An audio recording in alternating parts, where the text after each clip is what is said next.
Hello everyone. About 70% of the friends who watch my videos are not subscribed, and I would be very happy if you did.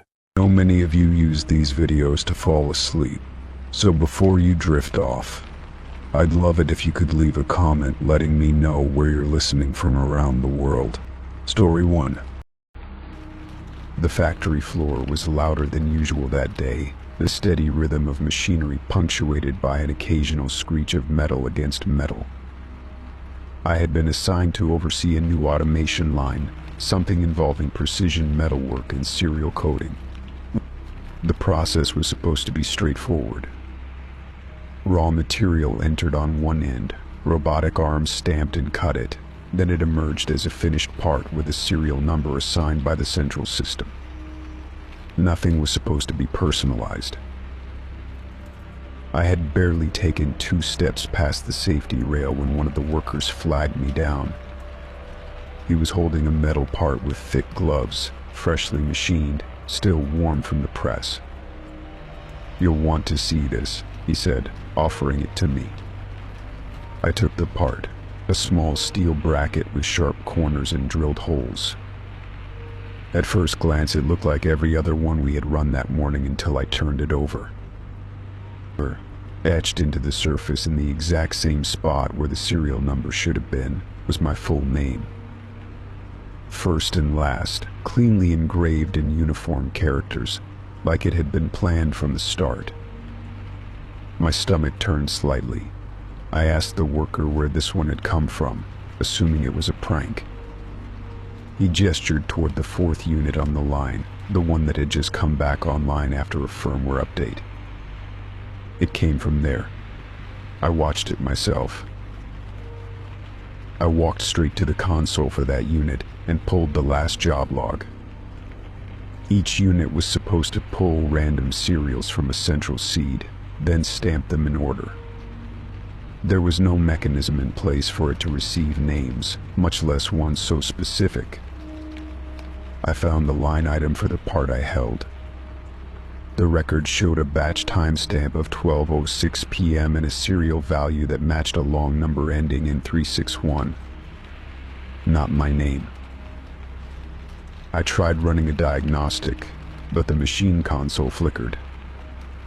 The input screen hesitated for half a second before reloading the home interface. I knew that lag.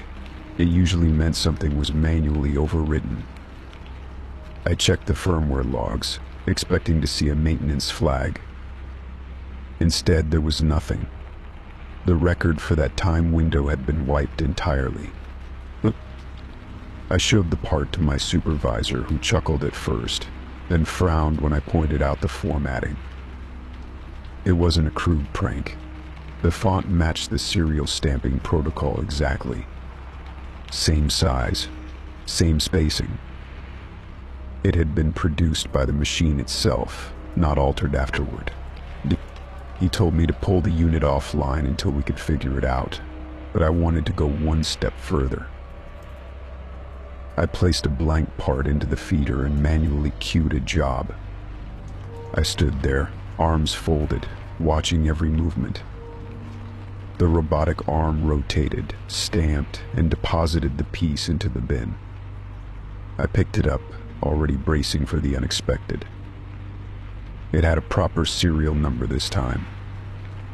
I breathed out, then reached for another blank piece. The second test run produced another part.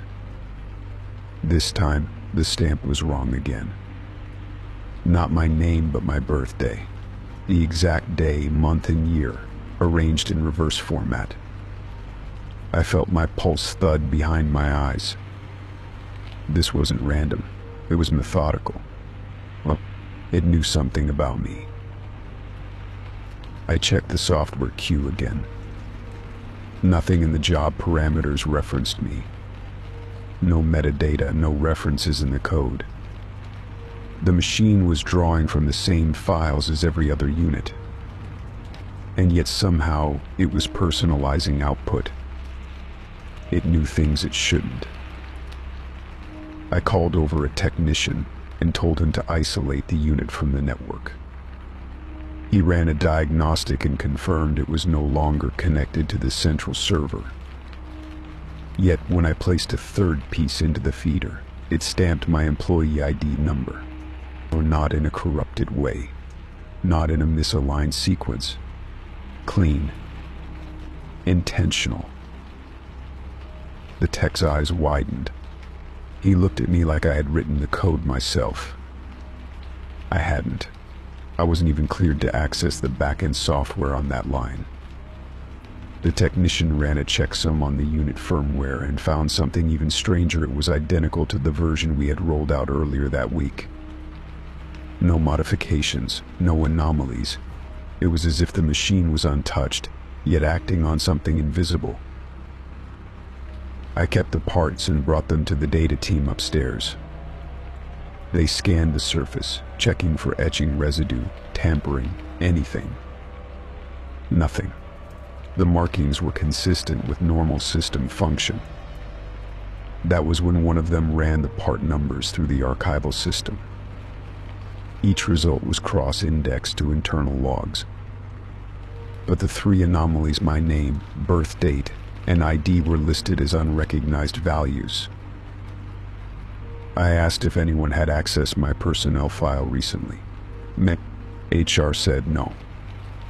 Access logs confirmed it.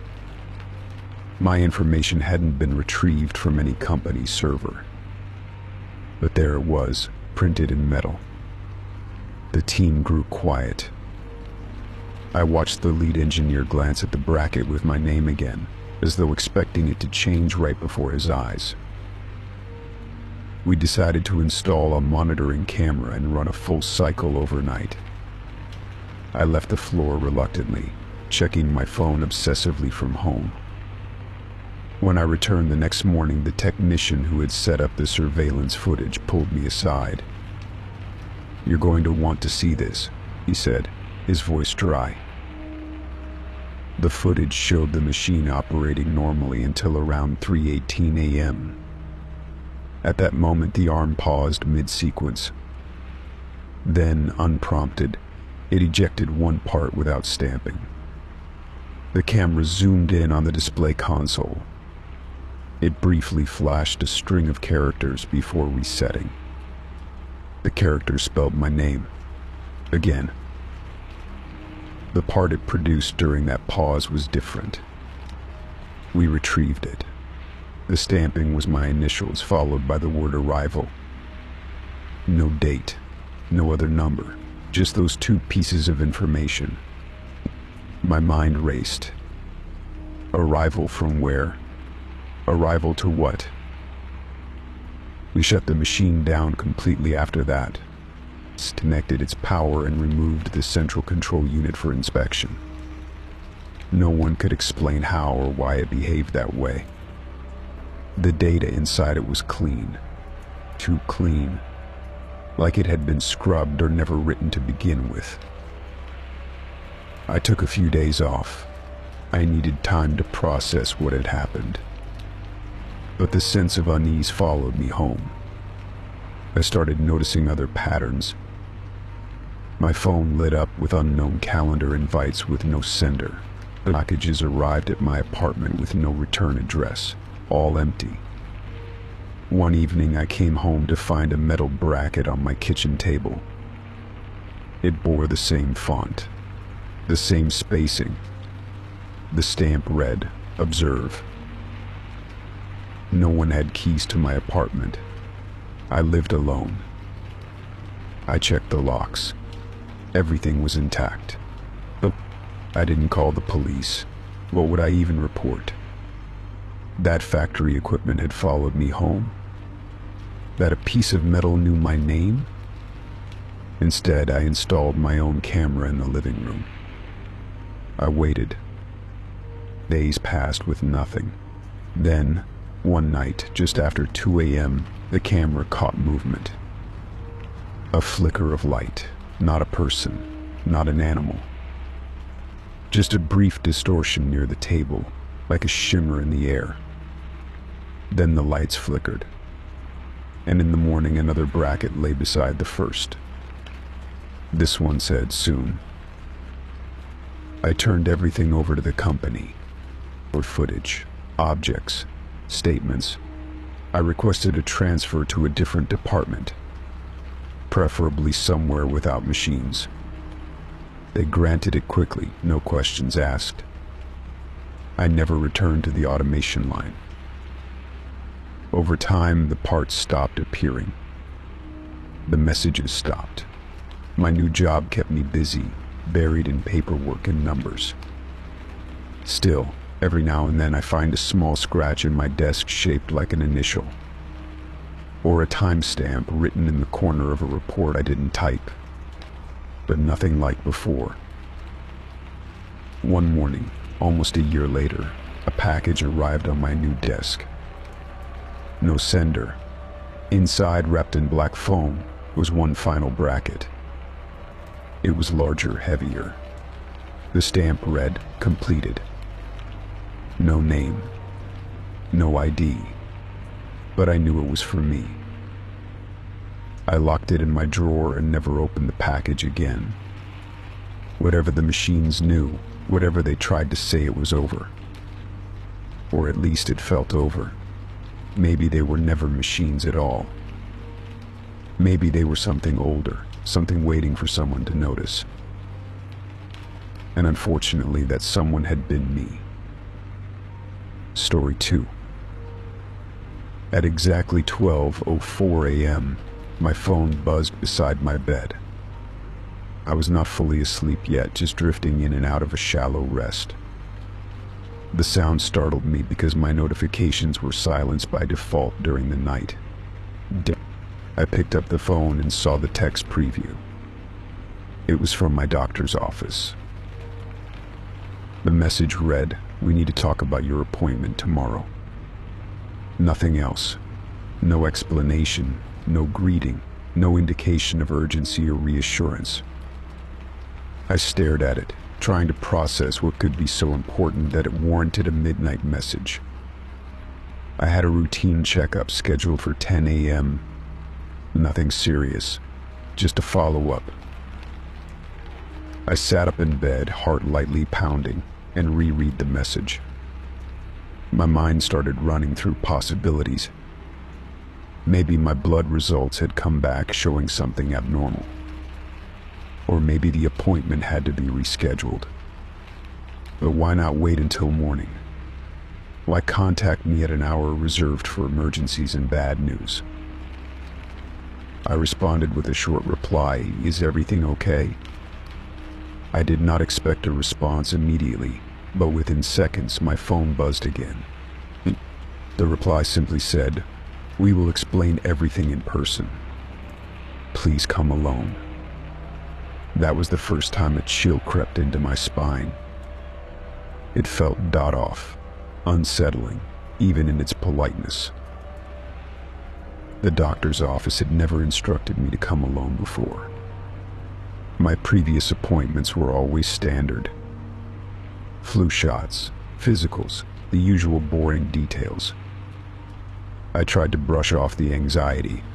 Maybe it was just a new protocol, or an overzealous assistant working a night shift. Still, I set my alarm with a sense of dread rather than routine. The next morning, I arrived 10 minutes early. The parking lot was oddly empty, and the front desk area was quiet. The receptionist looked up at me with a strained smile. She asked my name, then quietly gestured for me to take a seat. No clipboard, no forms, just that nervous glance from behind her monitor. After a few minutes, a nurse I did not recognize stepped into the room. She wore the standard scrubs, but her badge was blank. No name, no department. She called my name and asked me to follow her. I hesitated slightly, then stood and followed her through the long hallway. It was quieter than usual. No soft music, no other patients. She led me into an exam room. The lights were dimmer than I remembered. Instead of the usual cheery posters and anatomy charts, the walls were bare. No blood pressure machine, no weight scale, just a table, and a single monitor turned away from view. She asked me to sit down and said the doctor would be in shortly. As she left the room, I noticed she locked the door behind her. That was the second time I felt my skin crawl. I stood immediately and walked to the door, turning the handle. It did not budge. I tapped on the door lightly, then knocked harder. No response. I turned and looked around the room again. There were no windows, just the humming of the overhead lights and the quiet tick of a wall clock. After what felt like forever, the door finally opened and a doctor entered. But it was not my regular physician. This man was taller, older, and dressed in a slightly different coat. No stethoscope, no clipboard. He carried a tablet and wore gloves. He greeted me calmly, but his voice was measured, deliberate. He did not introduce himself. He sat down across from me and said, "You received the message last night?" I nodded slowly. He tapped on his tablet and began speaking again. "What I am about to tell you may be difficult to process, but we need your cooperation." I asked what this was about. He said nothing at first. Just stared at me like he was studying a specimen. Finally, he asked, "Do you remember giving blood during your last visit?" I nodded. It had been standard testing, a routine panel. He continued, "Your blood sample triggered an internal alert, one we are required to investigate in complete confidentiality." I felt my hands go cold. I asked what kind of alert. He paused. He looked at the monitor and said, "The markers in your blood show patterns consistent with a particular sequence." I asked what kind of sequence. He replied, "One we have not seen in over 15 years. A sequence that does not correspond to standard human gene variants." I stared at him, unsure whether he was being serious or not. I laughed nervously and asked if this was some kind of mistake. He did not smile. He said, "We are not accusing you of anything. We are trying to understand what this sequence means and why it is active now." I asked why it would be in my blood at all. He said they were hoping I could tell them. He asked if I had been part of any clinical trials. I said no. He asked if I had spent any time overseas, particularly in specific research zones or military-adjacent facilities. Again, I said no. He tilted his head, then asked if I had ever experienced blackouts or unexplainable gaps in memory. That made me hesitate. I had, in fact, had one blackout, a year ago. One moment I was walking through a grocery store, and the next I was outside in the parking lot with a bag of items I did not remember picking out. I had assumed it was due to stress. I never mentioned it to anyone, but now it came rushing back, sharp and intrusive. I told him about it. He simply nodded, as if he had been expecting that answer. Then he asked me to roll up my sleeve. I hesitated. He said he needed to confirm something. Reluctantly, I rolled it up. He examined my inner arm carefully, then pressed gently against the skin. I flinched. Beneath my skin, I felt a faint click.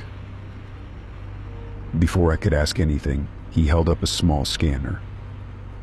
It lit up blue for a second. He studied the reading and nodded again. "You have a subdermal tag," he said quietly. "Most likely dormant, but someone activated it within the last 48 hours. I asked what he meant by someone.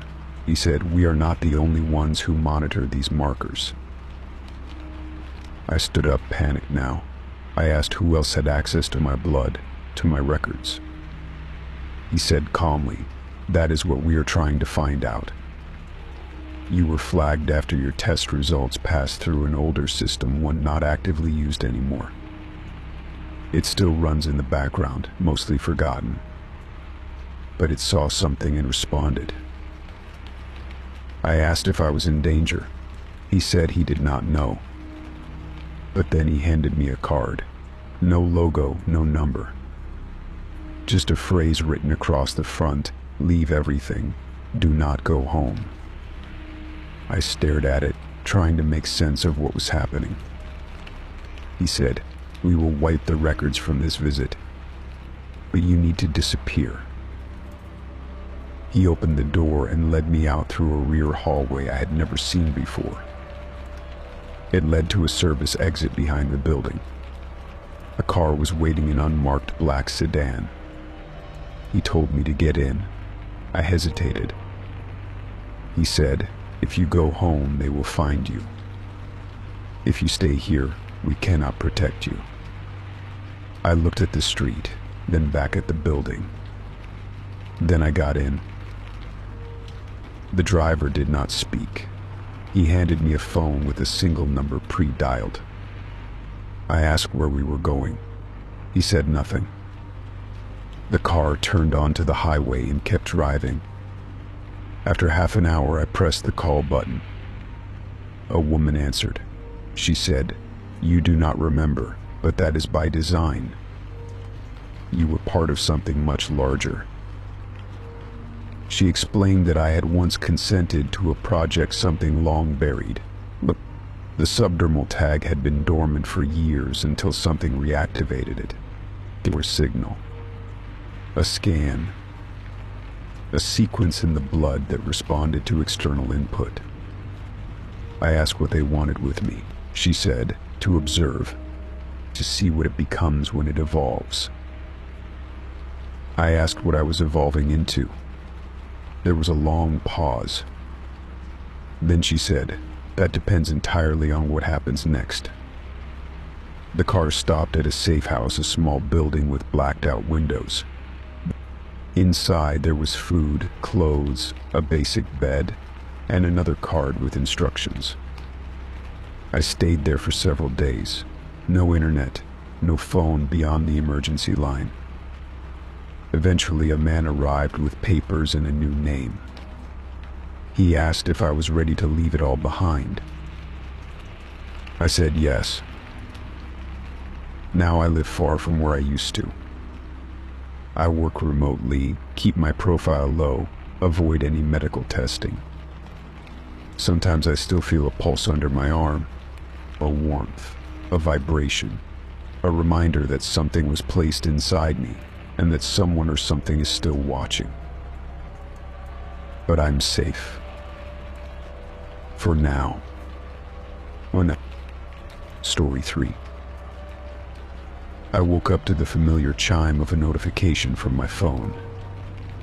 It was still dark out, maybe around 4:20 a.m. My alarm had not yet gone off, and the house was quiet. I checked the screen, expecting some work-related update or perhaps another automated message from one of the tools we used in the office. Instead, it was a single email with no subject line and an attachment titled "Us Tonight." The sender's address was a string of numbers and letters that meant nothing to me. I assumed it was spam at first, or some glitch, but my curiosity got the better of me. I opened the email, keeping my thumb poised over the screen in case I needed to back out quickly. There was no message body, just the video attachment. I hesitated for a moment, then tapped play. It was footage from a security camera, one positioned above the main hallway of our office. The timestamp showed 11:32 p.m. several hours ago. The hallway lights were dimmed in their overnight mode, casting long shadows across the floor. Then I entered the frame, alone. I watched myself walk down the hallway toward the main office entrance. The image was grainy but unmistakable. Same coat, same bag, same gait. I reached the door to my office, paused, then pulled out my key card and entered. The door closed behind me. The footage ended. My hands were cold, I hadn't been to the office last night. I had gone to sleep around 10 p.m. after watching a movie at home. I lived alone. No one else had access to my keycard. I sat up in bed, breathing slowly, trying to make sense of what I had just seen. I checked my calendar to make sure I wasn't forgetting something. No meetings, no late-night appointments. I looked at my bag, still on the chair by the door, exactly where I left it. My coat was hanging on the hook. Everything was normal, except the video. By the time the sun rose, I had watched the clip at least a dozen times. Frame by frame, I tried to catch any detail that might prove it wasn't me. But the footage was clear enough to eliminate doubt. If it wasn't me, it was someone indistinguishable from me. At 7 a.m., I got dressed and headed straight to the office. The air outside was cold, sharp against my skin. As I reached the building, the usual early staff were arriving. I nodded to them, trying to act like everything was fine. Inside, I made a beeline for the security office. The guard on duty was one I knew well. I asked him if there had been any activity logged after hours. He pulled up the records and confirmed something strange. My keycard had been used at exactly 11:32 p.m., just like the video showed. Only problem was, no one remembered seeing me. I asked to see the camera logs. He pulled them up and let me scroll through. The hallway video matched the one from the email exactly. The same figure. Me. Alone. Entering the office at night. I asked if there were other angles. He showed me the footage from the front entrance. Nothing. The system showed no one entering the building at that time. I stared at the screen. If I had entered through the front, the camera should have picked me up. But they didn't. Only the internal hallway camera showed the movement. I wasn't just confused anymore, I was scared. I went to my office and checked for signs of disturbance. Everything seemed untouched. My chair was slightly out of place, but I could have left it that way. My computer was off. The trash was empty. I checked the file cabinet. Locked. I sat down and opened my email. Nothing new. No follow-up. No reply when I tried to respond to the original message. It bounced back, undeliverable. I checked the source code of the email. It came from an IP address outside the country. Untraceable. The rest of the day passed in a haze. I went through my work like a machine, barely processing anything. By the time I got home, I felt exhausted. I couldn't stop thinking about the footage. I kept wondering if it wasn't me, who was it? And how did they get in? That night, I set up a camera of my own. I aimed it at the front door of my apartment, just in case. I also placed one in the hallway outside my bedroom. I didn't sleep well. Every creak in the walls, every car passing outside made me flinch. But morning came without incident. When I checked the footage, both cameras had recorded nothing unusual. I went about my day, trying to convince myself it was over. Just a glitch, a weird prank, someone with video editing skills. That night I didn't bother checking again. I just went to sleep. The next morning I received another email. This time the subject line read, "Still you." The video showed me again, this time seated at my desk in the office. The timestamp showed 1:23 a.m. The lighting was dim, but I could make out my face. Blank, emotionless, staring straight ahead at the monitor. I didn't move for the entire video, which lasted about 3 minutes. Then I stood up, turned off the monitor, and left the frame. My skin turned cold again. I hadn't been to the office. I had been home. But there I was, clear as day, sitting in my chair in my office overnight. I couldn't keep this to myself anymore. I called a coworker I trusted and asked them if they had seen anything strange. They hadn't, but they agreed to come in early with me and check the system logs. We went through everything. Again, my keycard had been used. Again, there was no record of entry through the main door. My coworker was visibly unsettled. She suggested changing the locks, reissuing my access badge. We contacted it and made the changes. Still, the unease lingered. Someone or something was copying me. That night I didn't sleep. I sat in my apartment, lights on, waiting. Midnight passed. Then 1 a.m. Silence. No emails, no movement. At 2:27 a.m., I heard a knock at the door. I froze. The knock came again, not loud, not urgent, just deliberate. I crept toward the peephole and looked out. No one was there. I opened the door slowly. The hallway was empty, but on the ground was a USB stick, sitting alone on the welcome mat.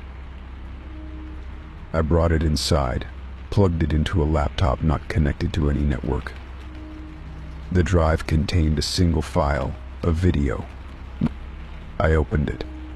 The footage was from outside my apartment building, shot from across the street. It showed me walking toward the entrance. The timestamp was from 10 minutes before the knock. The person in the video me walked up the stairs and disappeared out of frame. There was no way I could have done that.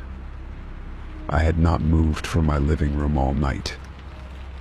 I checked the camera inside my apartment.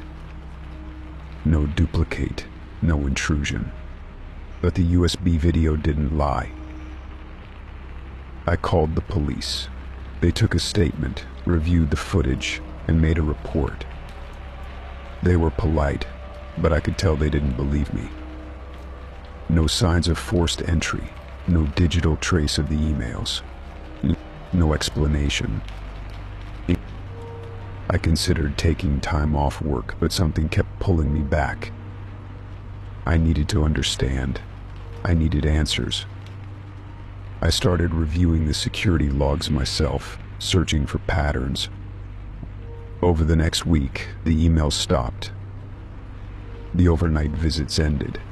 For a while, everything went quiet. Then, on a Saturday morning, I received a small brown envelope in my office mailbox. No stamp, no return address. Inside was a photo printed on thick paper. It showed me standing in the elevator at work. The angle was different from any of our cameras. On the back, written in small black pen, were the words, "We are learning." I almost quit that day. But something held me back. If they were learning, so was I. I had someone following me, mimicking me. But they were not perfect. The keycard logs, the missing front door footage, the unnatural way I sat in the chair, it all pointed to a pattern that could be broken. I installed my own hidden camera in the office. One aimed directly at my desk. I synced it to a cloud drive only I could access. Then I waited. 2 nights later, I received the final email. It read, "Almost finished." The video showed my office again, empty. Then I entered my double. Same coat. Same bag. He sat at the desk, stared at the screen, then turned to the camera. For the first time, his face was clear. And it wasn't mine. But Close, too close, but not quite. The nose was a little sharper, the jaw slightly wider. A near-perfect copy, like a prototype. He looked into the lens, then smiled. Slowly, not friendly, more like recognition. A knowing smirk. The next day, I checked my hidden footage. And for the first time I had proof. The camera had captured him. Frame by frame, I saw the fake me enter the room, sit down, then glitch. Just once a sharp twitch of the hand, a flicker of the eye like a skipped frame in a video. Something mechanical. I sent the footage to a private investigator I knew. He looked into everything. The old building files, staff who worked there years ago, even tech startups that used to lease space in the lower floors. It turned out, our office building had once hosted a now defunct research firm specializing in human simulation and biometric learning. They'd vanished a few years ago, citing bankruptcy. But the data had remained, and apparently so had their experiments. We think they were testing something, or a mimic program, artificial people built from surveillance data. They needed patterns, behavior, mannerisms, and I had become the template. I don't get emails anymore, no more night videos. I think they got what they needed. But I've kept the footage. I've stored it offline and hidden it in 3 different places. Because I know one thing for certain now. The person I saw in that last video, he was walking differently. More fluid, more human. Too human. And I don't think he was learning anymore. I think he was ready. But as long as I remember who I am and I keep the original, I stay one step ahead. Story 4. It was a Tuesday when I found the note, folded into a sharp square and placed precisely at the center of my desk. The handwriting was small, deliberate, almost elegant, too neat to be rushed, too straight to be casual. The words were chilling in their simplicity. You're the next case file. I read them over and over, trying to make them mean something else. I looked around the office, but no one seemed to be paying attention to me. Phone conversations carried on. Keyboards clicked. Phones rang. It was just another morning to everyone else. But my heart was already pounding, and the edges of my vision blurred with dread. I turned the note over, hoping for more. A signature, an explanation, a joke. But there was nothing. Just that one sentence, clear and final. My immediate thought was that it had to be a prank, some cruel office humor meant to spook me. But deep down, I already knew better. Over the past few weeks, something had felt off. I had been getting strange looks from a few coworkers. A couple of them stopped talking when I entered the room. Files I had organized had been moved around. One time, an important document I needed was missing for hours before suddenly appearing back in its folder, pristine and untouched. I folded the note and slipped it into my pocket. I tried to work, but I could not focus. My eyes kept drifting to the people around me. Who wrote it? Who would say something like that? I tried to match handwriting in my mind to what I saw in the note, but nothing matched. And the thought that someone knew my every habit well enough to leave it while I stepped out terrified me. At lunch, I checked my desk again. Nothing new. But when I got back from the break room, my mouse had been moved to the left side of the keyboard. I am right-handed. I never move it. I stared at it for a long time, wondering if it had always been that way and I was just losing it. But no, I knew. It had been moved. I went to HR, I brought the note, asked quietly if there had been complaints or concerns about threats in the office. The HR rep gave me a practiced smile and said no, nothing out of the ordinary. She offered to keep the note in case I wanted to report it formally, but something in her eyes told me not to trust her. I left without giving it up. That night, I checked the building's security footage through the internal access system. I had used it before for legitimate reasons, and I still had the login. I reviewed the hour I had stepped away from my desk. There was no one visible walking to it, but the footage glitched for 6 seconds. Just long enough. It resumed with everything unchanged except the note was there. The next day, I asked a coworker I somewhat trusted if anything strange had been happening. He hesitated, then said, "You should be careful who you talk to. This place has eyes." That was all he said. And then he walked off like he regretted saying anything at all. That night I found my office badge wedged inside my bathroom cabinet at home. I never bring it home. From that moment on, the ordinary felt like a setup. My chair was always slightly adjusted. Emails I never remembered sending showed up in my sent folder. My calendar had meeting invites with no sender. Once I printed a document and found an extra page at the back blank, except for a single sentence. "Do you know what they're building?" I checked my personnel file one evening when everyone else had left.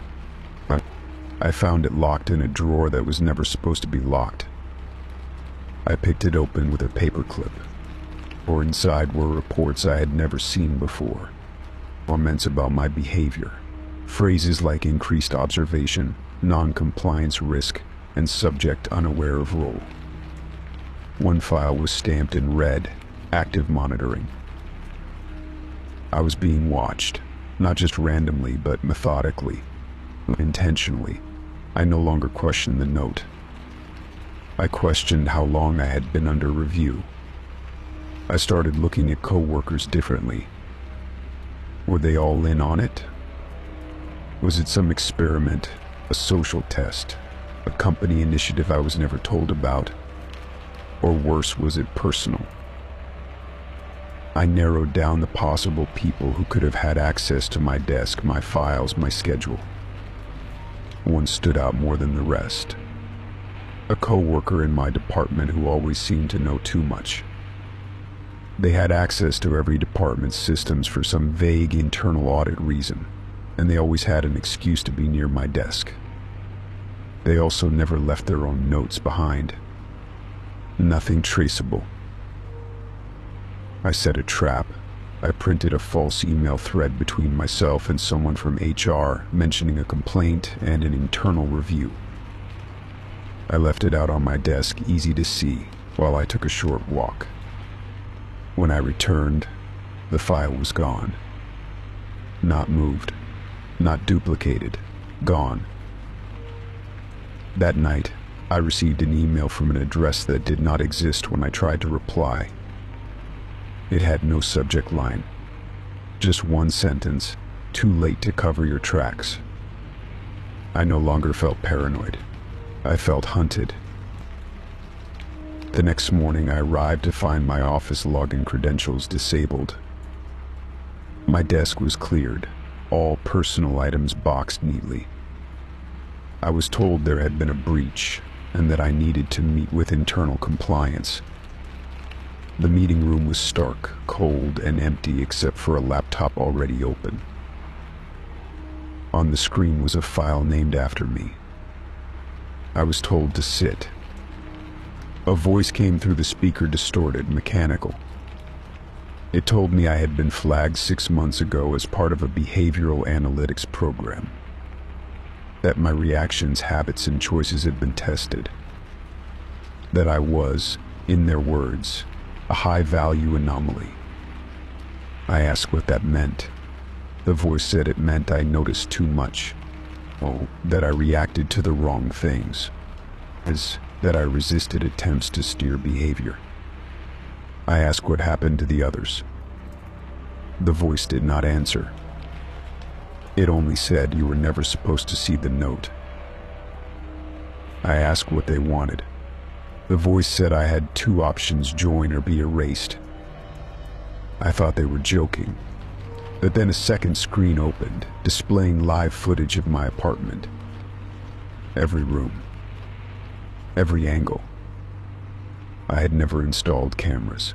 I stared in silence as the feed switched between views. I chose to join, but I did not do what they expected. I took the training.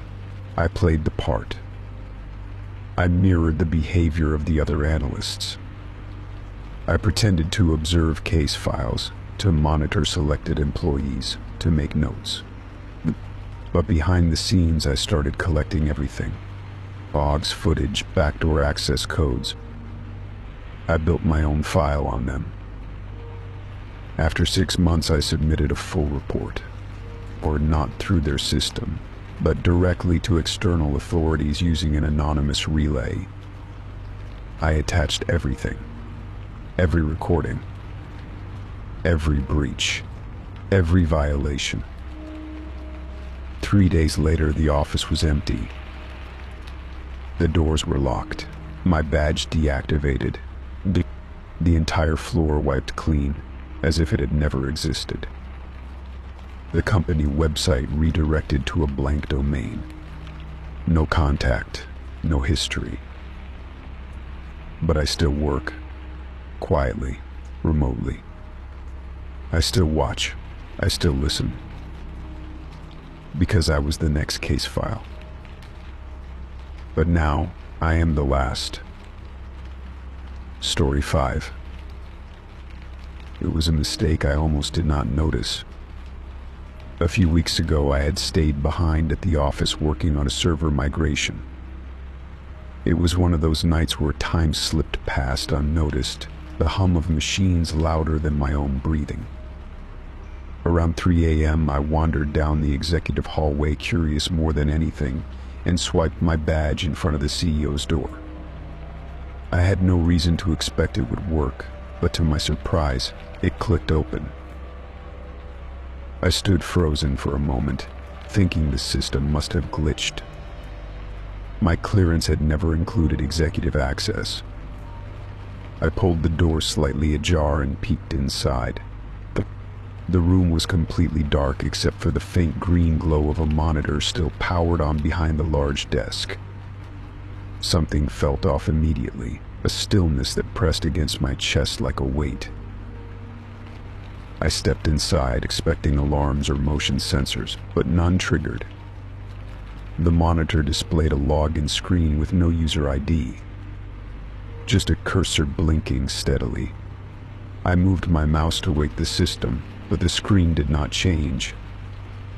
I pressed a few keys, but the interface remained inert, like it was only pretending to be a login screen. That was when I noticed the small red light beneath the desk. It was blinking rhythmically. I crouched to look closer and found a second security panel tucked beneath the desktop. Unlike the ones used throughout the building, this one had no label, no instructions, just a single card slot and a numerical display reading 317. The time on my phone read 3:12 a.m. I waited. At exactly 3:17 a.m., the panel beeped, and the monitor above came to life. Lines of code scrolled rapidly, too fast to follow. Then, without warning, the screen displayed a live feed security camera footage showing the office floor, the underground garage, even the employee break rooms. It rotated through views I had never known existed, including one that showed a narrow hallway I did not recognize. I tried to back out of the feed, but there were no controls, no interface to manipulate. The system ran itself. After about 2 minutes, it froze on a different screen. A spreadsheet filled with employee names, IDD numbers, and unfamiliar numeric sequences. Next to my name was a string of digits followed by the word flagged. I reached for the mouse again, but the screen cut to black. I backed away from the desk and quickly exited the office. My badge did not work on the door again as I tried it from the hallway. No click, no green light, just a dull red flash. It was like the access had expired the second I stepped out. When I checked my badge logs the next day, there was no record of that door ever opening. I tried again the following night. I waited until 3:17 a.m. and swiped in front of the CEO's door. Again, it opened effortlessly. The lights remained off, but the monitor once again glowed faintly. I stepped inside, checking the hidden panel, same red light, same countdown. The same sequence repeated. Feed, spreadsheet. My name, flagged. This time I took out my phone to record, but the moment I raised it, the monitor shut down. What? I looked around the room in panic. No sound, no response. It was as if the system knew I was trying to document it. I left again without touching anything else. The following day, my company email password was reset without notice. I received an automated message claiming suspicious activity had been detected. When I asked it, they shrugged and said my account probably triggered a filter. But their expression held something else, like they knew more than they were saying. From that day forward, I felt watched. Every time I walked down a hallway, I sensed eyes behind glass. Where meetings felt colder, smiles more rehearsed. Still, I kept going back. Every night at 3:17 a.m., the badge worked. The routine repeated. The spreadsheet began changing, small shifts in the data. New words appeared next to some names, terminated, reassigned, voided. One night, I noticed a name disappear from the list entirely, someone who had left the company a week earlier. By the next morning, even their contact info was erased from the internal directory. It was more than monitoring. It was control. I started collecting names from the spreadsheet and cross-referencing them with events inside the company, with people who had been promoted unexpectedly, others who had been dismissed with no explanation. The list always matched. It was like a shadow system existed beneath the real one, determining who succeeded and who vanished. On the 7th night, something changed. The monitor displayed a new message. Proceed to sub-level archive. I had never heard of a sub-level. The elevator did not go below the lobby. I checked the building schematics in the facility's database, no mention of additional floors. But the message flashed persistently. When I exited the office, I noticed a door at the far end of the hallway that had never been opened before. My badge worked there too. Behind the door was a stairwell, concrete and narrow, leading downward. I descended 2 flights before reaching a heavy metal door. A keypad glowed on its surface. The number 317 was already entered. The lock clicked open. The archive room was colder than any place I had ever been. Rows of black servers lined the walls. No labels, just blinking lights and humming machines. In the center of the room was a workstation, no monitor, just a console embedded into the table. I approached it cautiously. As I neared, it lit up and displayed a single prompt. Would you like to execute reassignment? I hesitated. My hand hovered over the console. What would it do? Who would it affect? Was this how people were removed? Was this how the company made its decisions?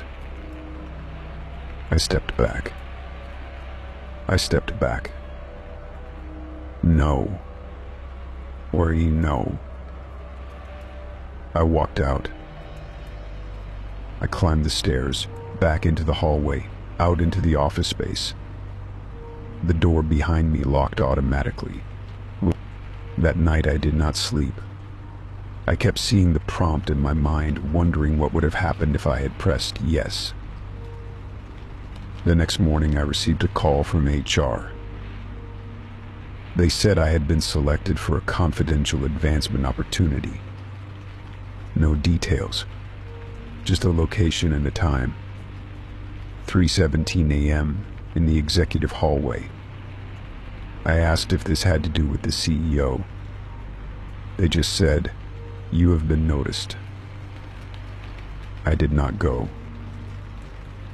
Instead, I submitted my resignation the next day. No reason, just a formal letter and the return of my badge. HR processed it without question. But as I walked out of the building for the last time, I felt the building watching me. I glanced back and saw a light flicker on behind the CEO's office window.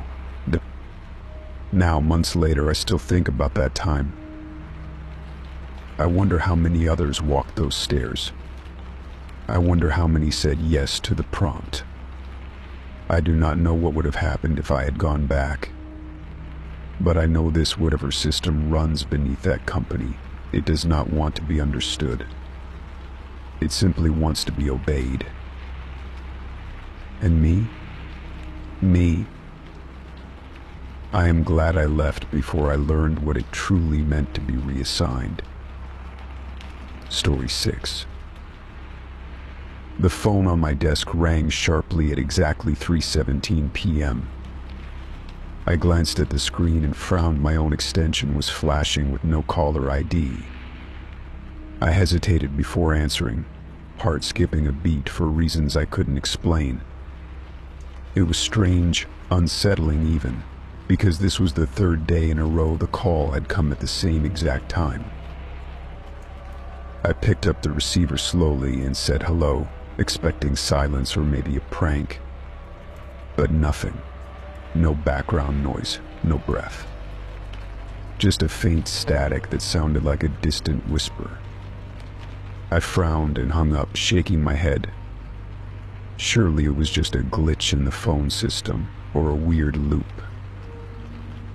The next day, at the same time, the phone rang again. Same pattern.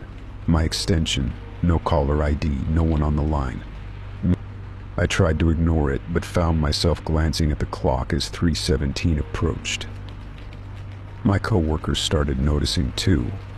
One joked, "Maybe your phone likes you more than the others." I laughed it off, but inside I felt a growing unease. On the fourth day, I decided to answer but to record the call with my phone app. When I picked up, the static was louder, almost like a distant voice trying to break through. Then, very faint, I heard a single word: help. I froze, clutching the receiver tighter. My breath caught. I told my manager about the calls, expecting her to dismiss it as a prank or technical issue. Instead, she looked concerned and suggested I report it to it.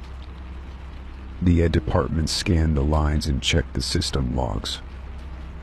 They found nothing unusual, no calls, no errors, no dropped packets. It was like the calls didn't exist. The calls continued every day at the exact same time. I started arriving early, hoping to catch someone in the act, but the office was empty at 3:17. No footsteps, no voices, just my phone ringing like clockwork. I felt trapped between disbelief and fear. One evening I stayed late, determined to get to the bottom of it. I sat in my cubicle with the phone in front of me, waiting. When the clock hit 3:17, the phone rang again. I answered quickly, holding my breath. The static was there, but this time it was clearer, more urgent. The word help repeated, followed by a name my own. I dropped the receiver, heart racing. Who could be calling me like this? And why use my extension? I ran the call recording through audio software at home, trying to enhance the voice. It sounded like someone trapped, scared, begging for help. But no one had reported a missing person or a prank tied to my number.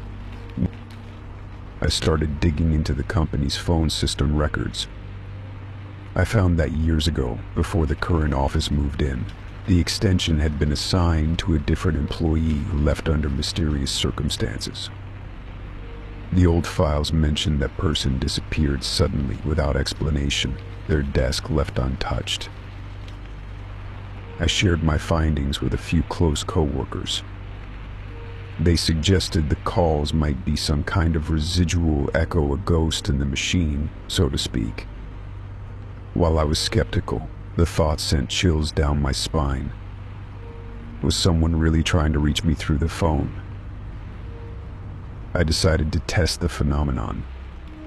I set my phone to answer calls automatically at 3:17, then recorded the entire office soundscape.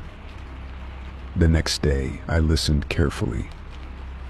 The call came again, and I heard it more clearly than ever before.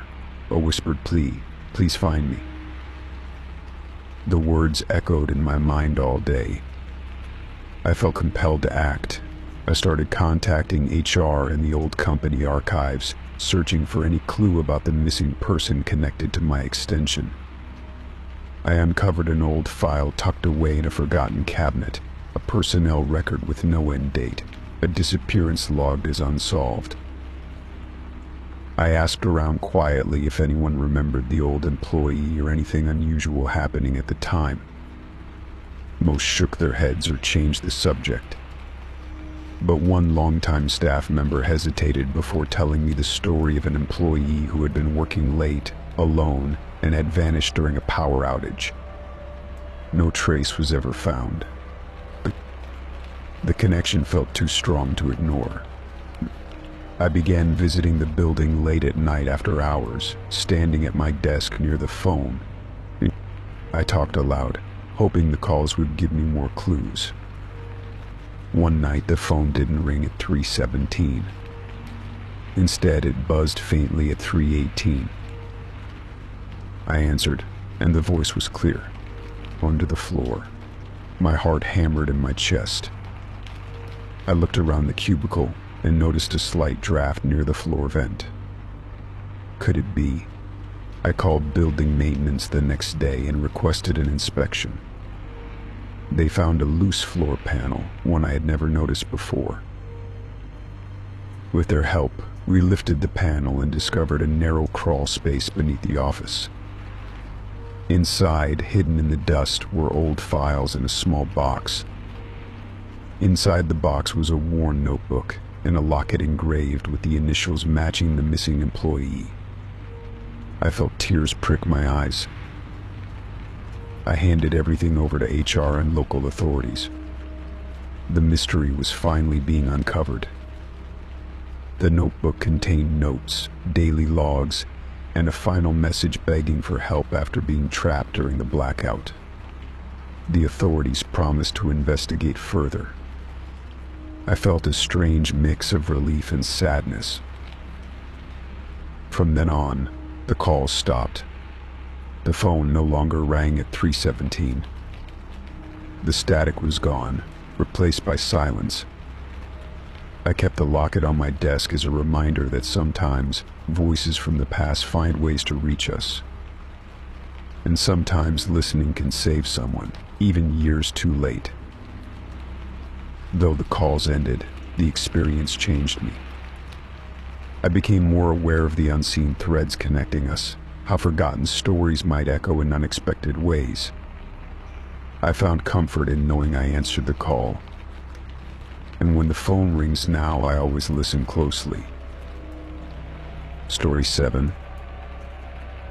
It was a slow Sunday afternoon when I decided to clear out old messages on my phone. I usually delete everything that isn't recent, but this time I wanted to check the voicemail inbox.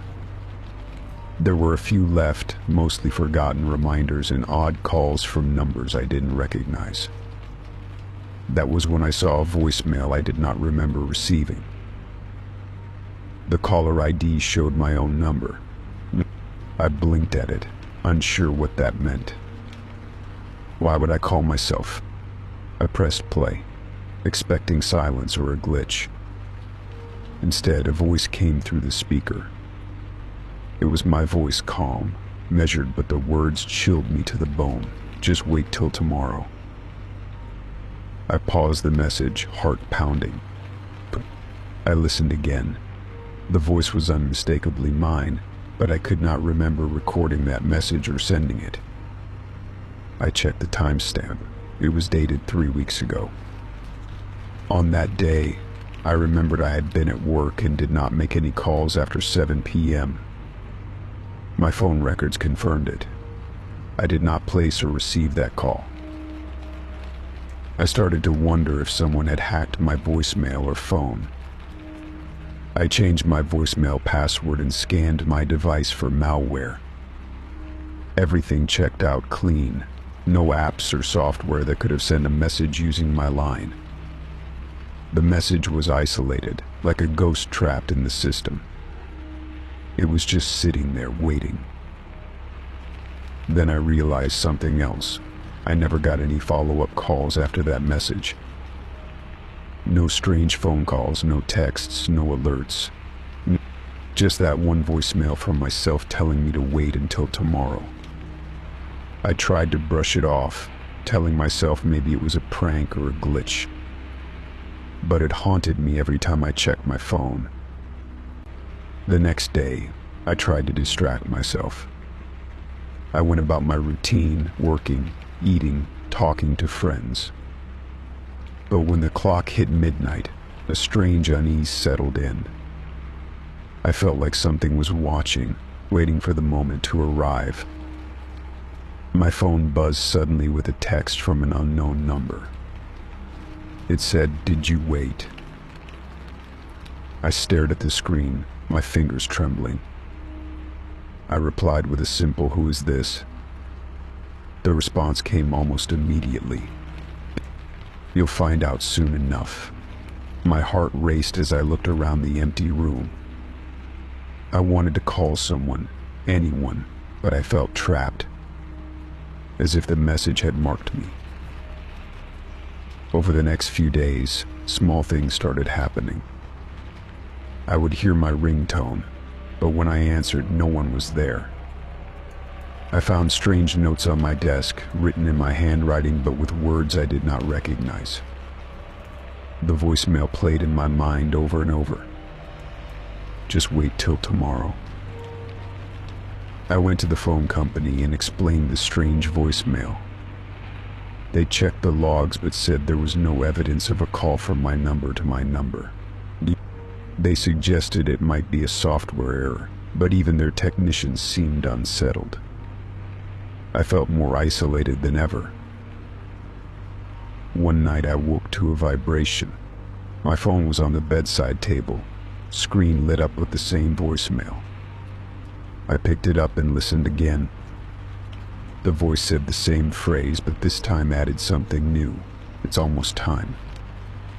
My breath caught. I tried to dismiss it, but the feeling of impending change was overwhelming. I started noticing subtle changes in my surroundings. Objects moved slightly when I was not looking. Lights flickered, shadows shifted oddly. I told myself it was stress, exhaustion from the endless cycle of worry. Yet the voicemail kept repeating in my head, growing louder, more urgent. I reached out to a friend who worked in audio technology.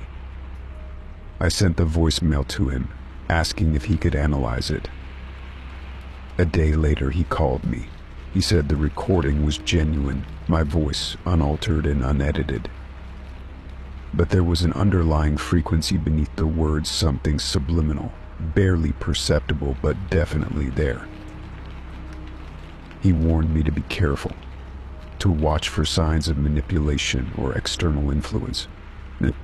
I thanked him but felt powerless. The message was like a ticking clock, counting down to an unknown event. I became obsessed, unable to focus on anything else. Then came the night it all changed. I was home alone, the house quiet except for the hum of the refrigerator. My phone rang. The caller ID showed my number again.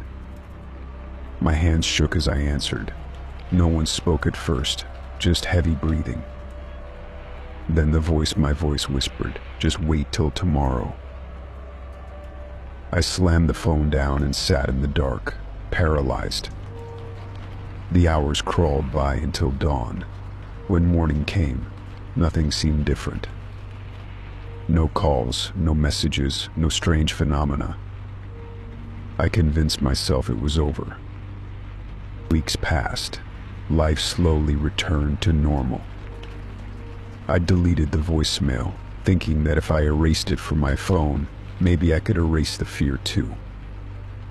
But every now and then, when the room was still and quiet, I thought I heard the faint echo of my voice, telling me to wait.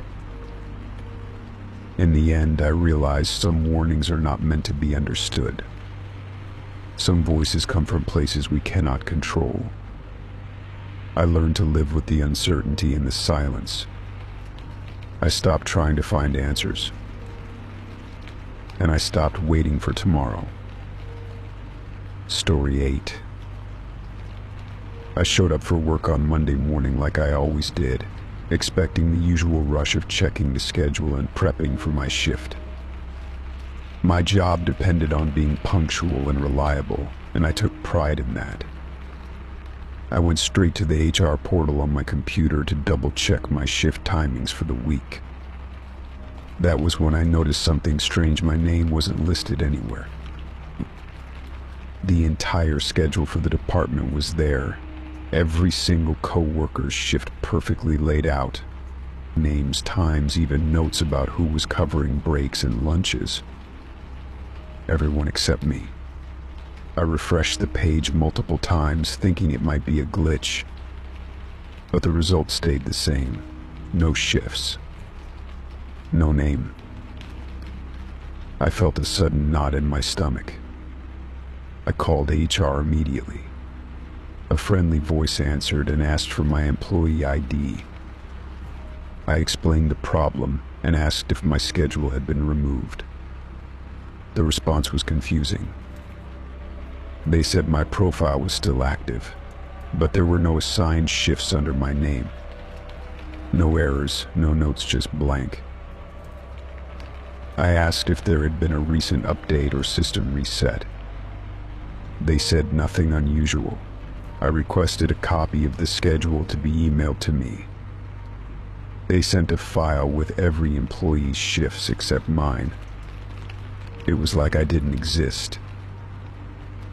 I decided to check with my supervisor. I walked into their office, feeling awkward. They looked up from their desk, confused when I explained the situation. They promised to look into it, but admitted they hadn't noticed anything strange. The supervisor assured me that if there was an issue, it would be fixed quickly. The next day, I showed up at the office at my usual time. The front desk greeted me with a surprised look. "You're here today. I didn't see you on the schedule," they said. I shrugged it off and said I was told to come in.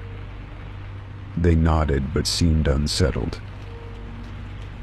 As the day went on, I noticed subtle changes. Some coworkers avoided me or gave strange glances. When I tried to join conversations, I felt like I was invisible. One person even asked aloud, "Are you new here?" I laughed, but inside I felt like I was fading.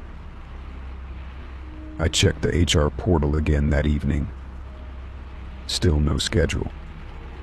I emailed my manager directly, asking for confirmation of my shifts. The reply was brief and odd. "Your shifts have been temporarily removed pending review." No explanation, no further details. That night I couldn't sleep. I kept wondering why my schedule was gone. Was I being phased out? Was this some mistake or something intentional? The thought that my role might be erased without notice was terrifying. I felt like my identity at work was disappearing piece by piece. The following week, I tried to contact HR again. My calls went unanswered. Emails bounced back as if my account was being deactivated.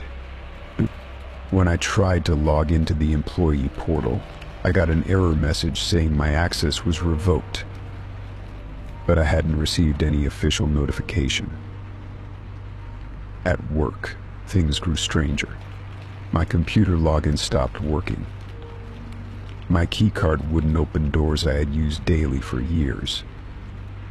People acted as if I wasn't there, walking past me without a word. It was like my existence at the company was being erased in real time. I approached my supervisor once more, but they seemed evasive.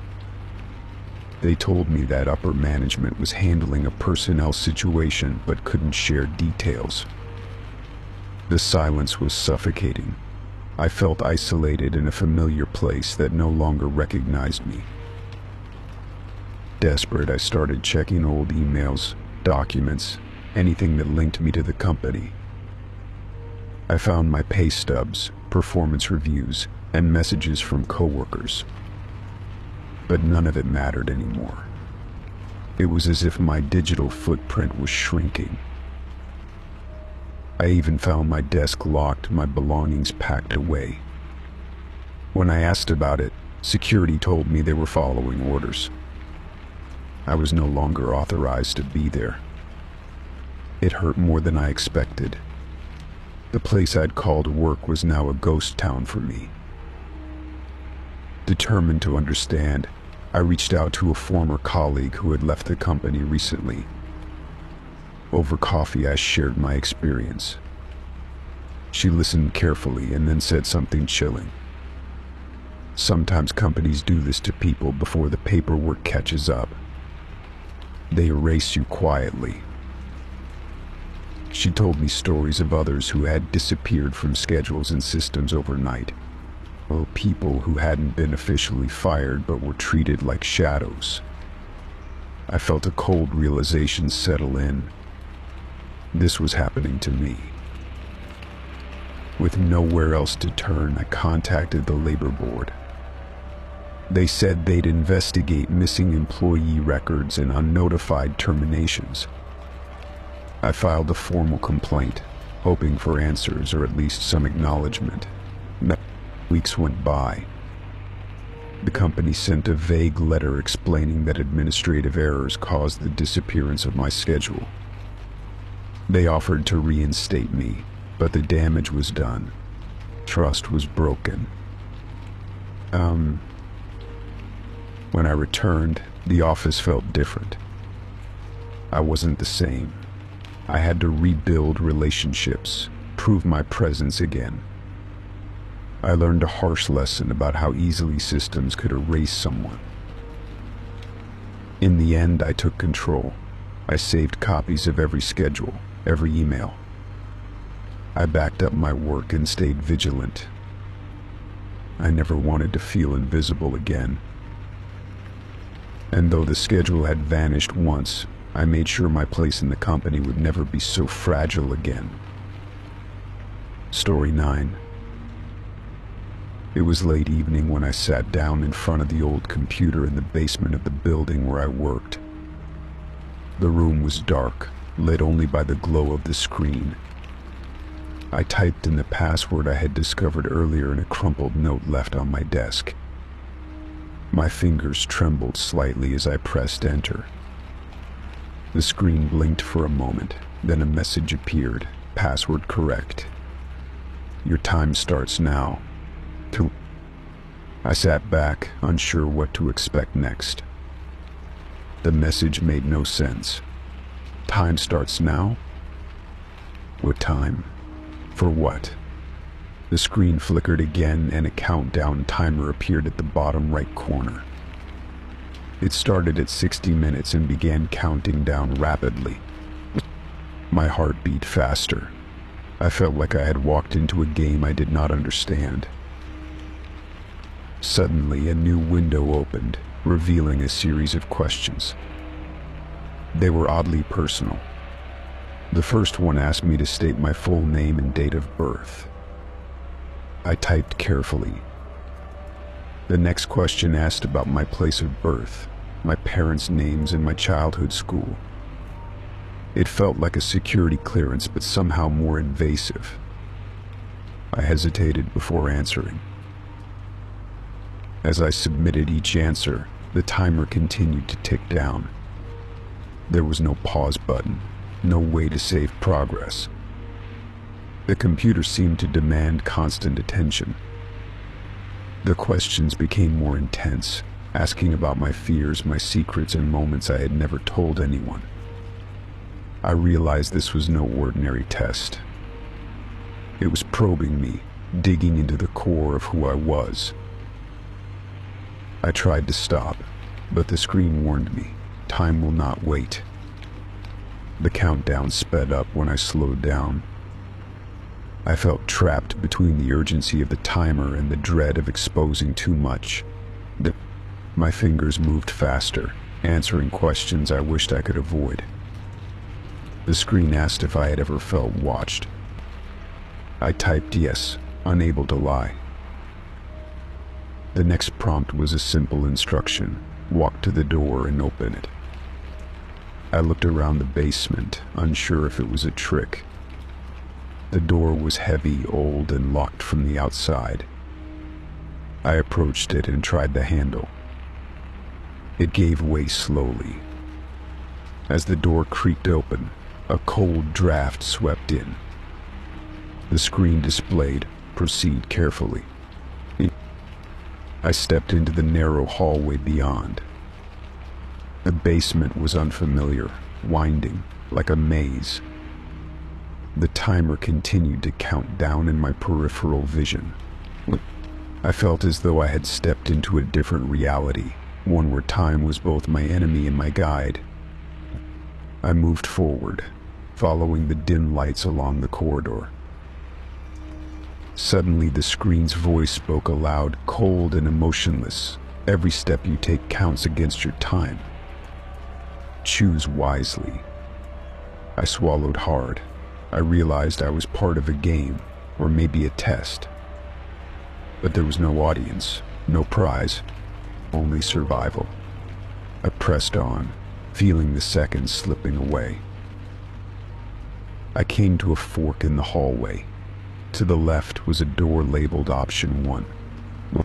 To the right, Option 2. The screen asked me to decide quickly. I chose the right door, feeling instinctively that it was safer. The door opened into a small room, bare except for a desk with a single folder. I opened the folder and found my name on the cover. Inside were files, photos of me, documents I had never seen before, detailed logs of my daily life. My heart pounded as I realized this was a dossier, someone's record on me. The screen flashed a warning: do not take too long. I skimmed the files and found notes about my habits, conversations, even my relationships. It was as if someone had been watching me for months. A message appeared: you have 20 minutes left. Choose to continue or restart. I hesitated. Restart meant losing everything, but continuing meant risking what I might discover next. I clicked continue. The next door opened automatically. Inside was a chair and a small screen.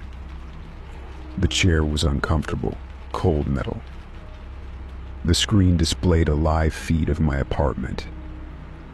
I recognized the furniture, the way the light hit the curtains in the morning. Then the screen zoomed in on my bedroom window. Someone was there. My breath caught. The timer now showed 10 minutes.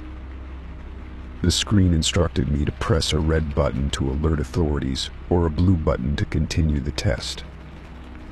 I stared at the buttons, frozen. The screen flickered and the countdown sped up. I pressed blue. Bag. Immediately, the screen showed a message: "Trust is essential." No. Then the room went dark. I heard footsteps echoing down the hallway. I spun around, heart racing. The door slammed shut behind me. The screen lit again with a new message: "Final phase initiated." Suddenly, the walls around me shifted. Panels slid open to reveal monitors showing other people's faces, blurred but anxious, each locked in similar rooms. The timer was nearly 0. The voice said, "You have passed the test. Welcome to the program." Welcome to Adeu. I was overwhelmed. Questions flooded my mind. What program? Who ran this? Why was I chosen?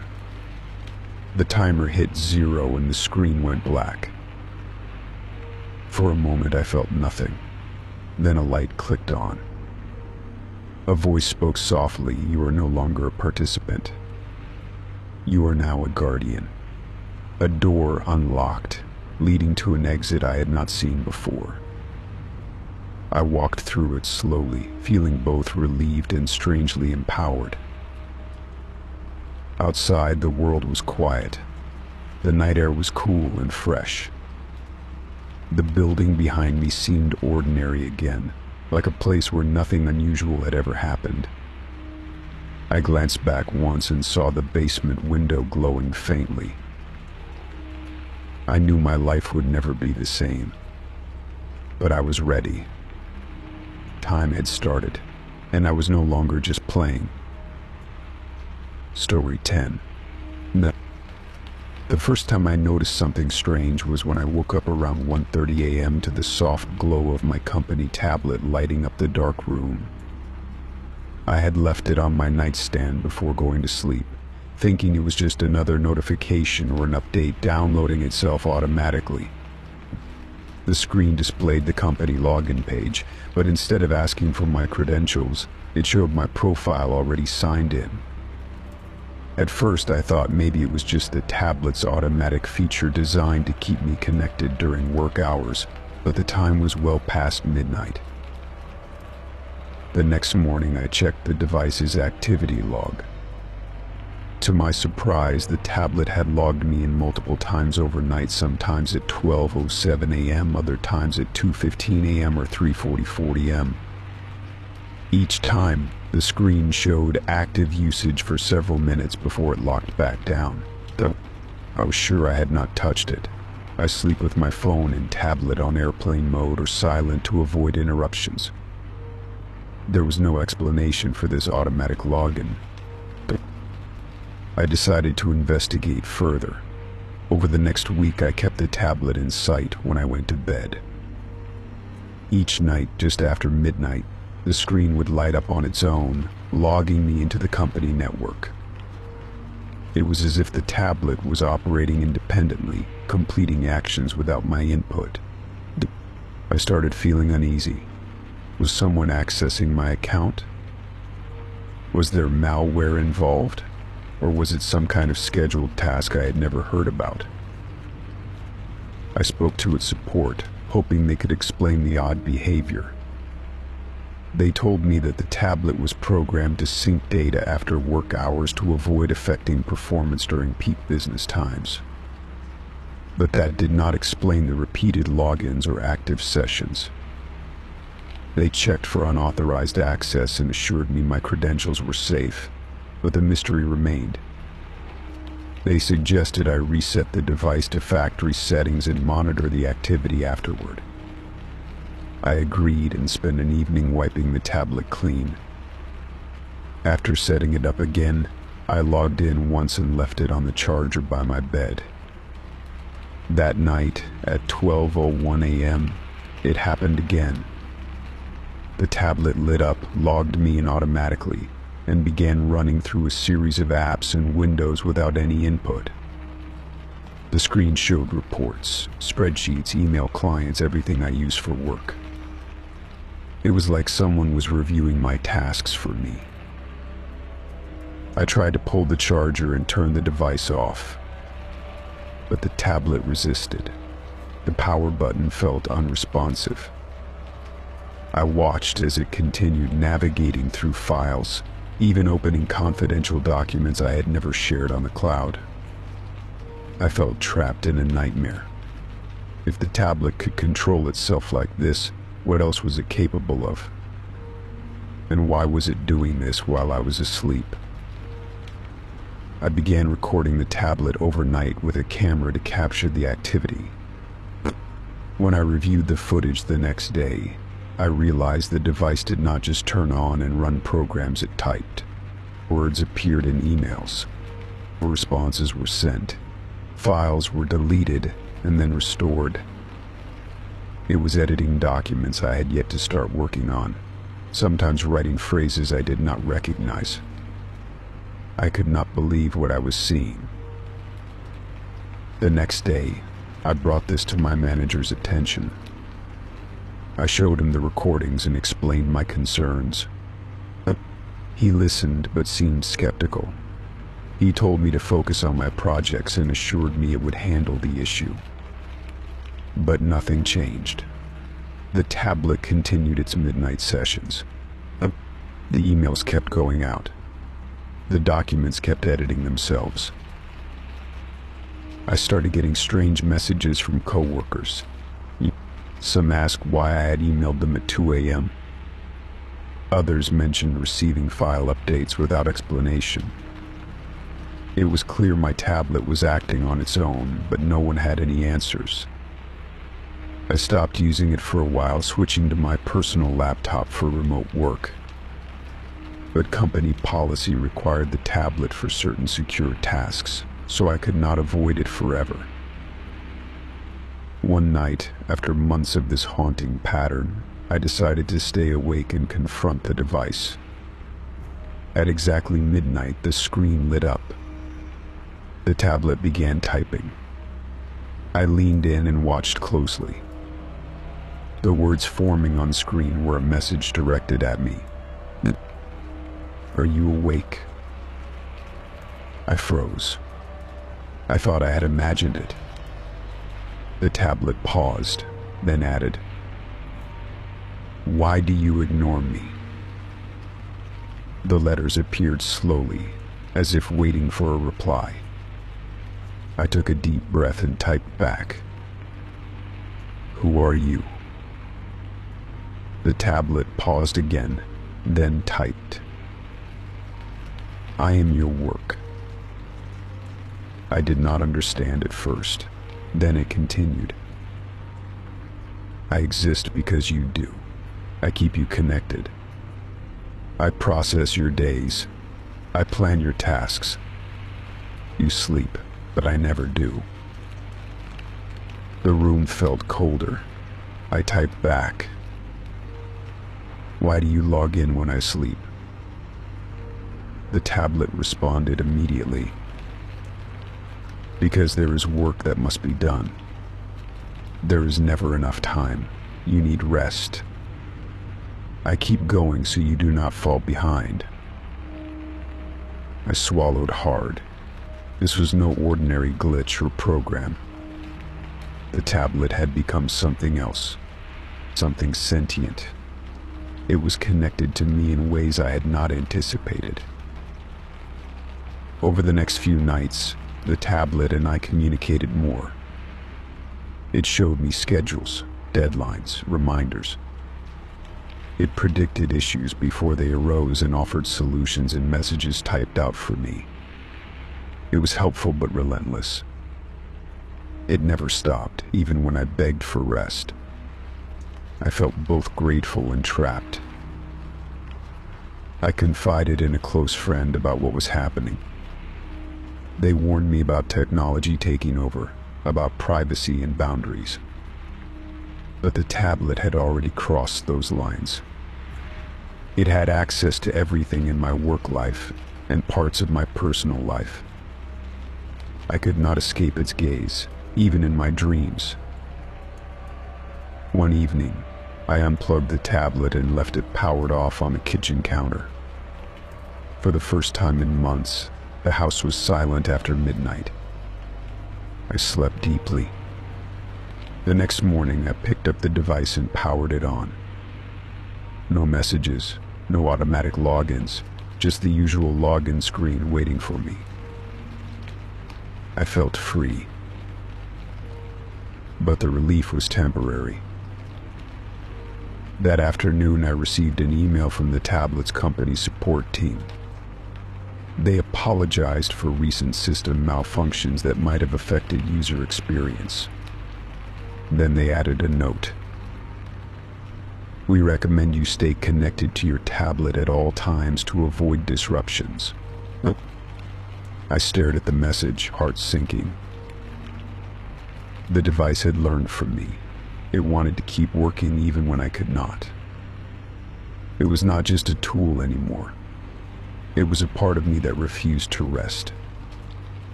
I realized then that I had two choices. I could surrender to the endless cycle of work, allowing the tablet to control my days and nights. Or I could reclaim my time, step away, and risk losing the seamless connection I had come to rely on. I chose to reclaim my time. I returned the tablet to it with a detailed report.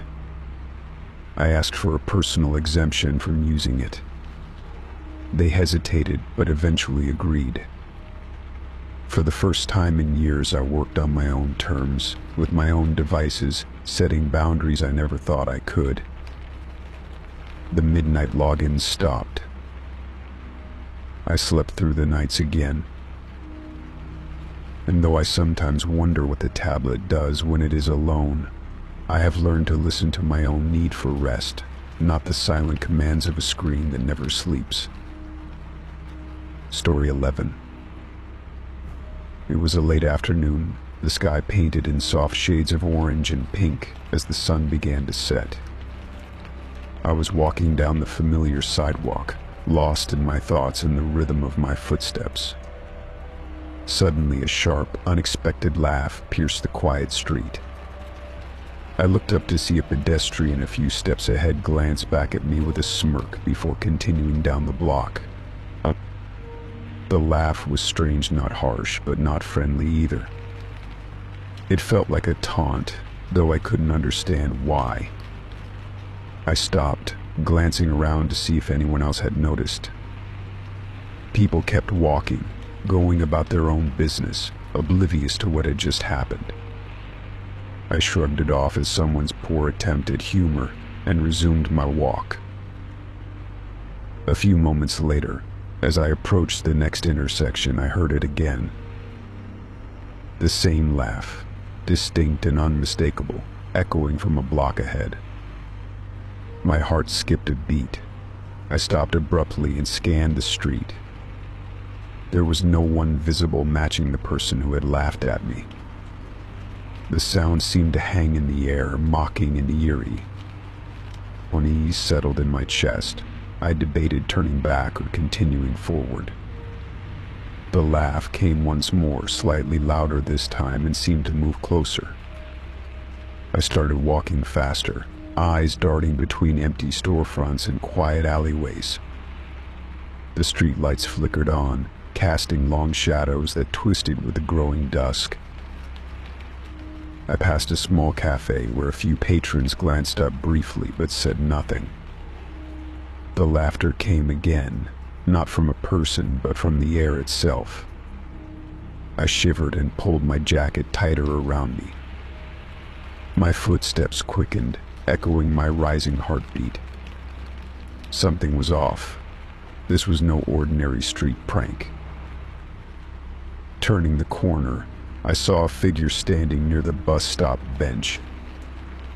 The person was looking down at the phone, shoulders hunched.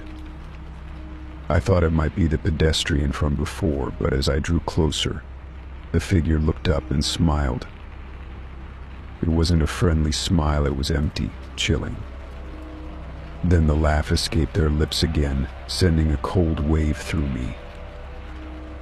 "Why are you laughing?" I asked, voice shaking. The figure tilted their head and said nothing. The laugh came again, louder and filled with a strange resonance. I noticed that the figure's eyes reflected the street light strangely, almost like glass. I felt like I was staring into something not quite human. Before I could respond, the figure stepped back into the shadows and vanished. I spun around trying to catch another glimpse, but they were gone as if swallowed by the night. The street was silent, except for the faint hum of traffic in the distance. The echo of that laugh lingered, an unsettling reminder that I wasn't alone. I debated calling someone, maybe the police or a friend, but my phone screen was cracked and dark. I was alone, the street around me suddenly alien and unwelcoming. I decided to keep moving, hoping to reach my destination quickly. Every step felt heavier, my mind racing to explain what I had just experienced.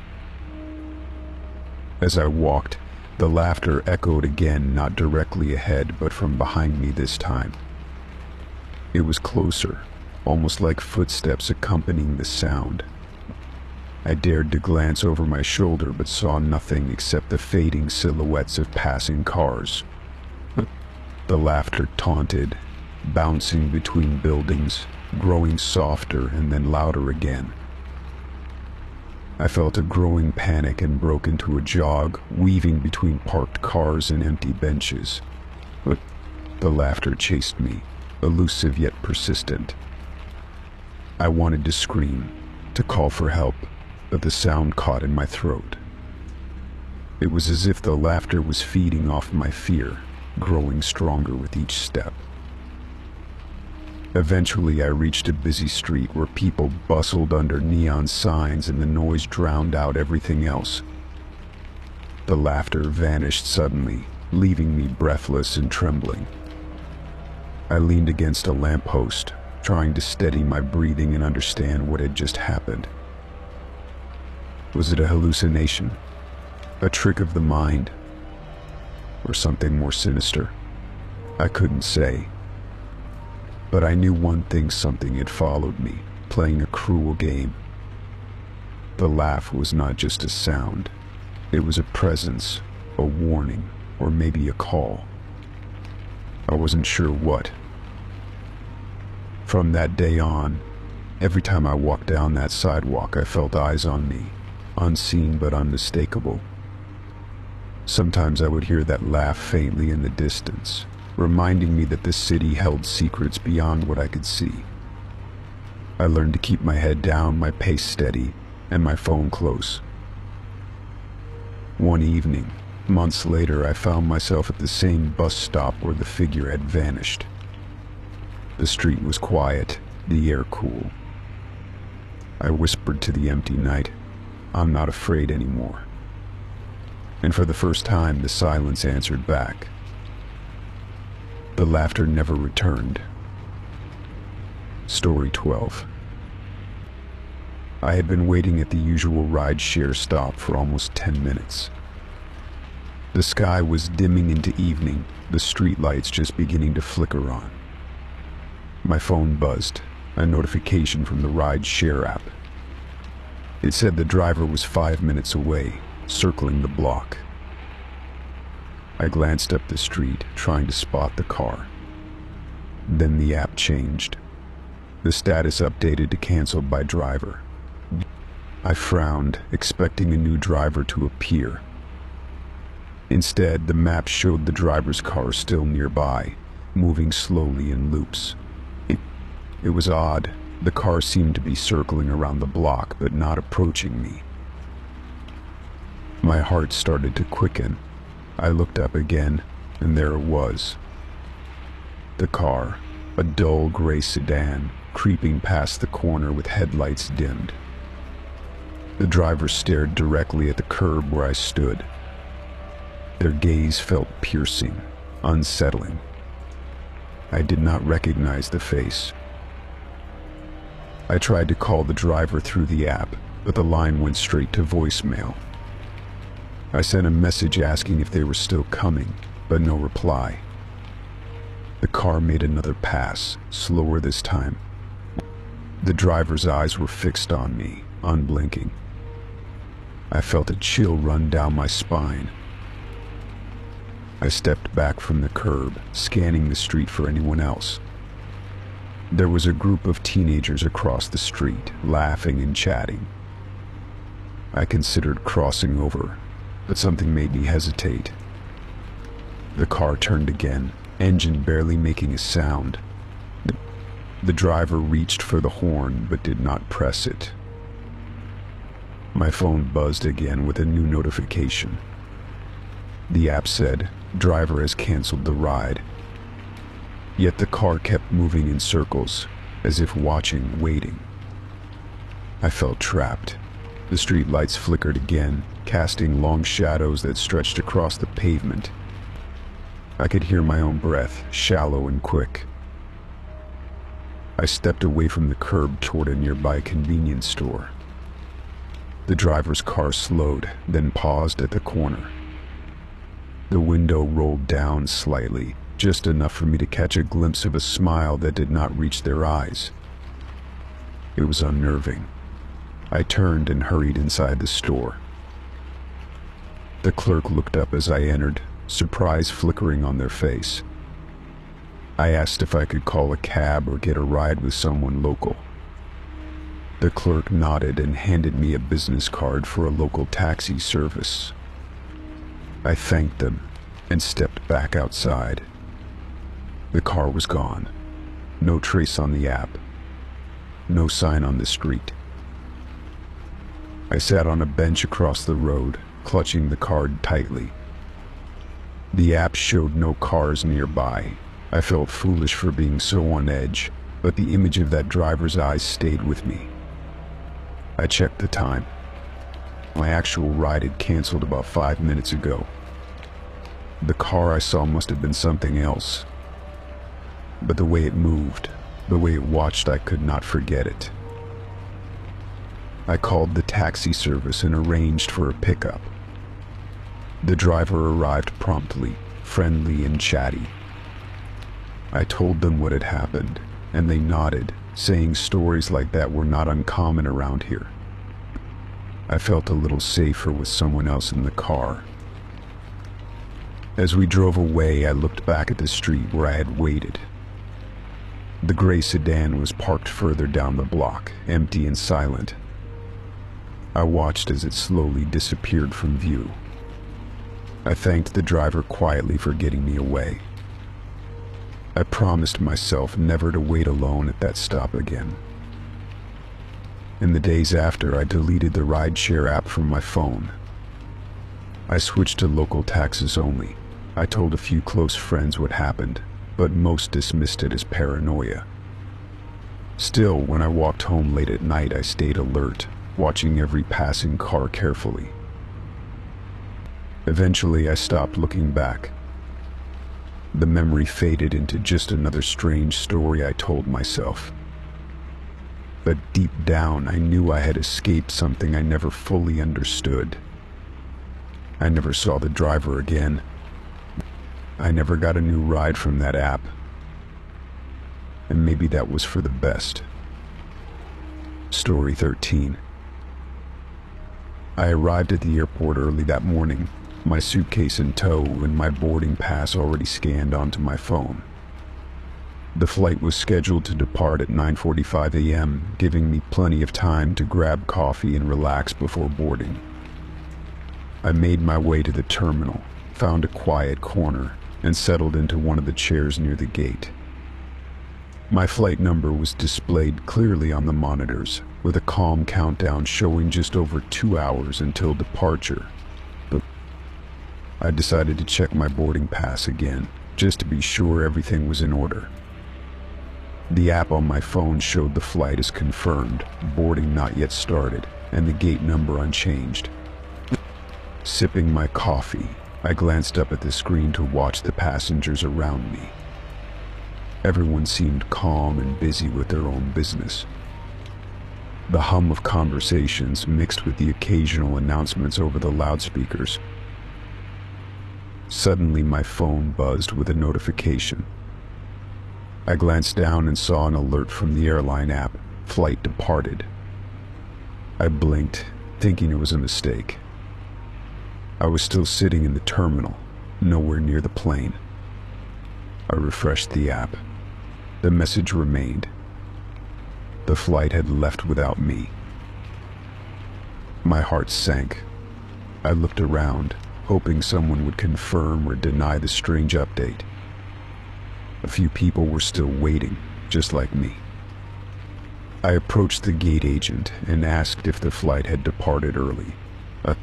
She looked at me with surprise and said no, the plane is still boarding. I showed her the notification on my phone. She frowned and said it must be a technical glitch. Trying to shake off the anxiety, I went back to my seat. But the app's updates kept coming. Next, it said my boarding pass was invalid.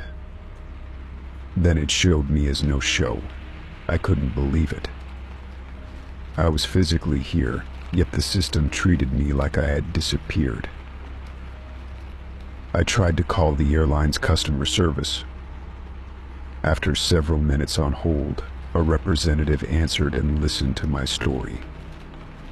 They apologized for the inconvenience, but insisted their records showed I had boarded on time. I asked if there was any way to check the security footage or boarding logs.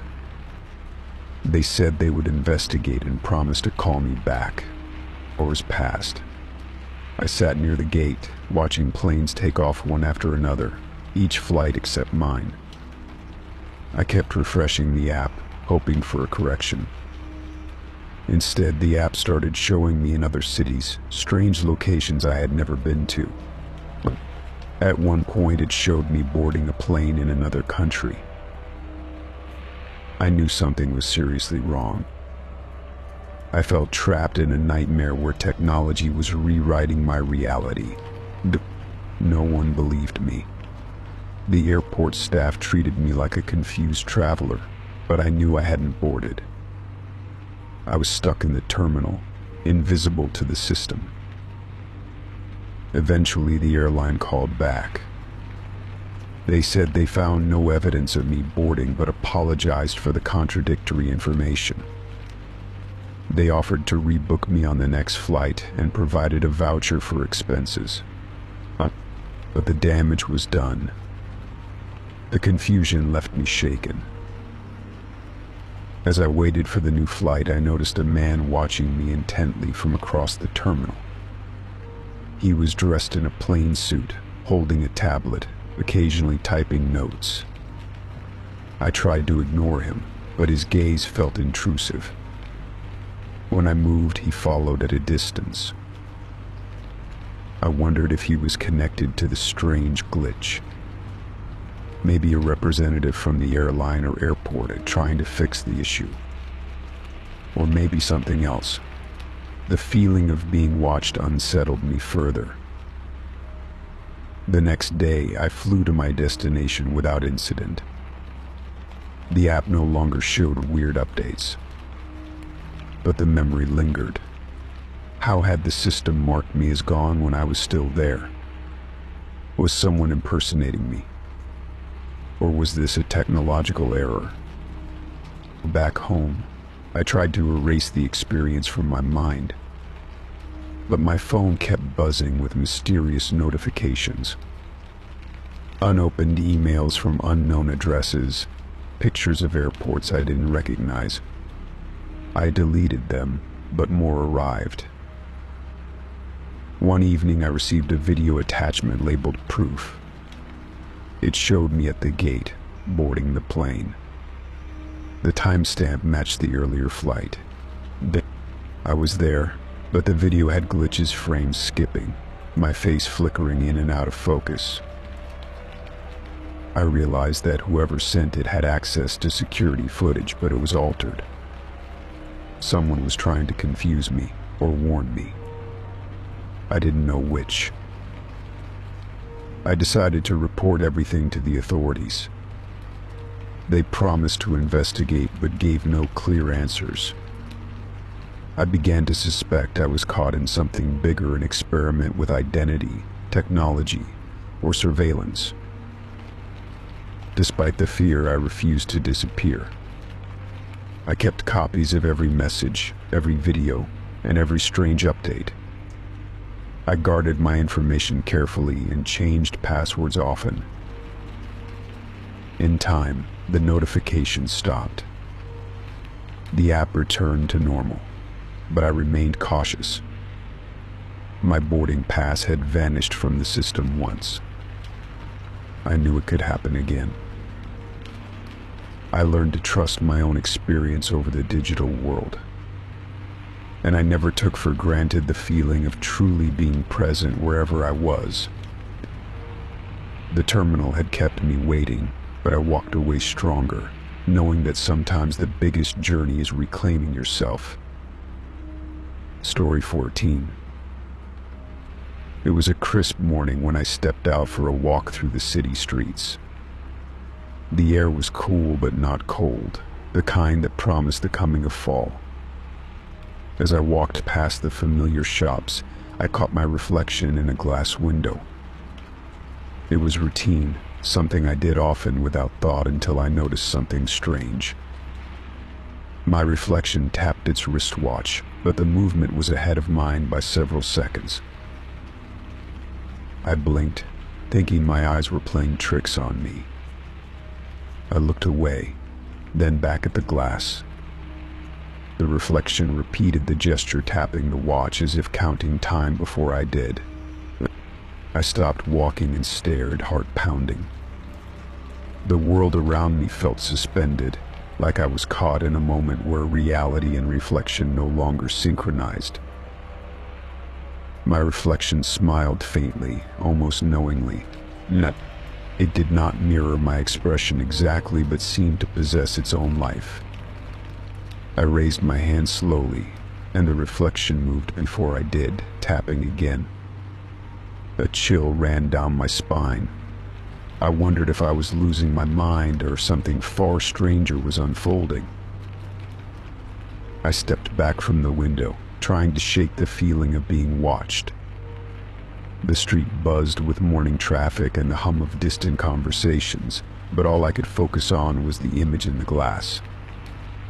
What did it mean to be a few seconds behind my own reflection? Was time somehow split? I shook my head and continued walking, trying to leave the unsettling moment behind. But as I moved on, I noticed subtle changes. The world felt slightly off. People I passed seemed to glance at me with recognition that I did not feel. A few wore faint smiles that did not reach their eyes. The tapping gesture haunted me. I kept seeing it in windows, mirrors, even in the shadowy reflections on my phone screen. One evening, at a small cafe, I looked into the glass wall and saw the same behavior again. My reflection tapped its watch 5 seconds before I did. I stared hard, and this time the reflection whispered something I could not hear clearly. It looked almost like a warning. The seconds between the gesture and mine felt like an echo of something important. I began to experiment.